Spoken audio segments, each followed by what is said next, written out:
ये तो सुन्नत सुन्नत के हकारत करने वाला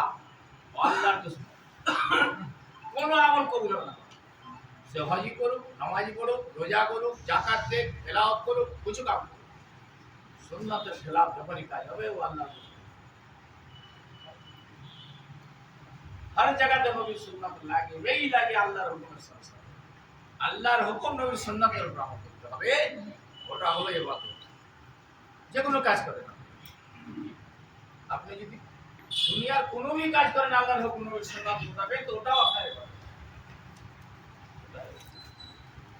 আর যারা নবীর সুন্নাতকে তরক করে দিছি খতম করে দিছি চেহারাতে কিছু রাখতে চায় না বলা হচ্ছে এরা যদি মউত হয়ে যায় তো নবীর উম্মতে উঠতে পারবে যাকে ভালোবাসছে যার চেহারা রেখেছে যার ও টাইট ফিট জামা কিনে 24 ঘন্টা ঘুরে বেড়ায় বলছে তার সাথেই উঠবে নবীর সাথে আমরা যেটা হালকা মনে করেছি সেটা নয় শরীরটা ঢেকে দিলে নামাজ হয়ে যাবে সুন্নতি লেবাসে ঢাকলে নামাজ হবে নাসরানি তরিকায় শরীর ঢাকবে নামাজ হবে নাসরানি তরিকায় চেহারাকে সাফা করবেন নামাজ হবে কোন ইবাদত হবে নামাজ তো দূরে नहीं ये दावत मानुष के डेके डेके दिन को सिखाओ मस्जिद बहुत चर्चा सुन लिया बहुत बार सुन लिया बहुत इज्तिमा है गलो बहुत कुछ है गलो हां सुना होगा चले गए हवाई लो और मुसलमान के डेके एक मुसलमान के मस्जिद में से कलमा सिखाओ हिंदू सिखाओ मुस्लिम सिखाओ हां फर्ज सिखाओ पाक सिखाओ नापाक सिखाओ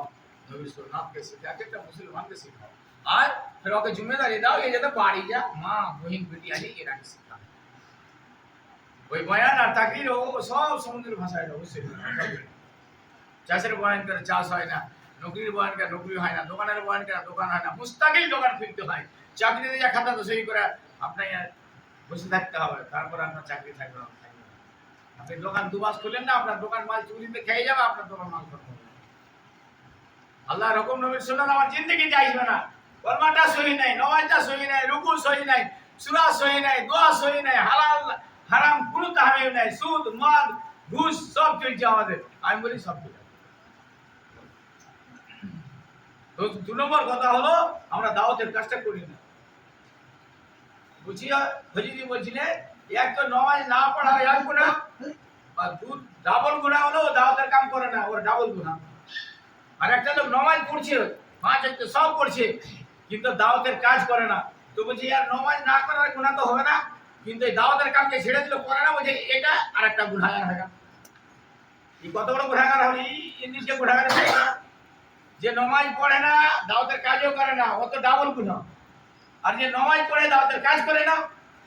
মানুষের সব কাজ থেকে ডাকে না শিখায় না কোনো কাজ করে না দাঁড়ে দাঁড়ে যায় না মানুষের বাড়ি বাড়ি যায় ডাকে না বিভিন্ন মহলে গুনাহ মহলে মুসলমান ডুবে আছে ওখানে উঠে আনে না বলছে এর নামাজ পড়া একটা ইবাদত হলো আর দাওয়াতের ইবাদতটা আর গুনার খাতায় নাম লেখা হলো করে না আমরা এই তুমি রাখা আমরা কি আছি নামাজ পড়ি দাও তারপরে রাখো দাওয়াতের কাম করতে হয় যেমন আল্লাহর হুকুম নামাজ পড়া সেরকম দাওয়াতের কাজ করা মানুষের সব কাজে থেকে ডাকা এই জন্য একটা ছোট ছোট সিস্টেম করা হয়েছে জি আল্লাহ নবীতে 24 ঘন্টায় মানুষকে ডাকে সাহাবা আজমাইন 24 ঘন্টায় মানুষকে ডাকতেন খালি কি করতেন হ্যাঁ কলমা পড়েছে দাওয়াতের কাজ শুরু কলমা পড়েছে দাওয়াতের কাজ শুরু এক আল্লাহকে মানো কলমা লা ইলাহা ইল্লাল্লাহ মুহাম্মাদুর রাসূলুল্লাহ পড়ো হ্যাঁ আর কি করো এক আল্লাহকে মানো মুহাম্মদ নবী সাল্লাল্লাহু আলাইহি ওয়াসাল্লাম সুন্নাতের উপরে চলো বাস দাওয়াতের কাজ শুরু হয়ে গেল সকাল থেকে সন্ধ্যা সন্ধ্যা থেকে রাত জি আবু বকর সিদ্দিক রাদিয়াল্লাহু আনহু পড়েছে সবটা সঙ্গে দাওয়াত দিতে বেরিয়ে গেল